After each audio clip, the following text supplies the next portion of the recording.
খাবার সময় কখনোই মোবাইল দেখবেন না।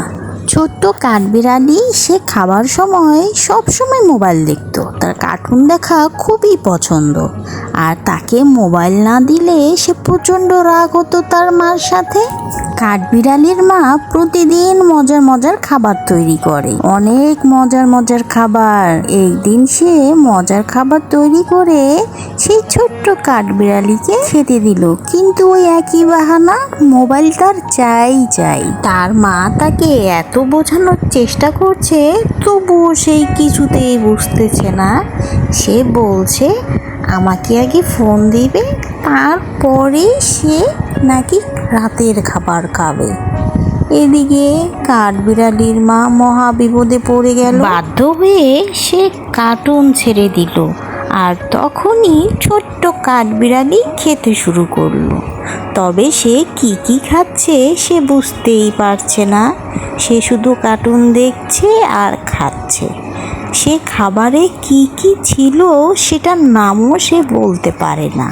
তার মনটা শুধু ওই কার্টুনের উপরেই পড়ে থাকে। তাকে যদি সারাদিন ফোন হাতে দিয়ে বলা যায় তুমি সারাদিন কার্টুন দেখবে, তবুও সে রাজি হয়ে যাবে। একদিন হঠাৎ সে মুরগির মাংস খেতে গিয়ে হুট করে গলায় মুরগির হাড় লেগে যায়। সে কার্টুন দেখাতে এতটাই ব্যস্ত ছিল যে গলার হাড়টা এমনভাবে লেগে যায় সে কথাই বলতে পারছিল না, এবং সে কান্না শুরু করলো। অবশেষে তার মা এসে তাকে বলল, বাবা কি হয়েছে? সে কোনো কথাই বলতে পারছিল না। অবশেষে তার মা তাকে ডাক্তারের কাছে নিয়ে গেল। ডাক্তারের কাছে নিয়ে গিয়ে তার গলার হাড়টা বের করলো, আর ডাক্তার তাকে বলল, শোনো, খাবার খাওয়ার সময় কখনোই মোবাইলে কার্টুন দেখবে না, তা না হলে এরকম আরও বড় দুর্ঘটনা ঘটে যেতে পারে, তুমি মারাও যেতে পারো। ভুলেও কখনো আর তুমি খাবার খাওয়ার সময় মোবাইল দেখবে না, বুঝতে পেরেছো? এভাবে সেই ডাক্তারটা ছোট্ট কাঠবিড়ালিকে অনেক সুন্দর করে বুঝালো এবং তাকে অনেক সুস্থ করে দিল।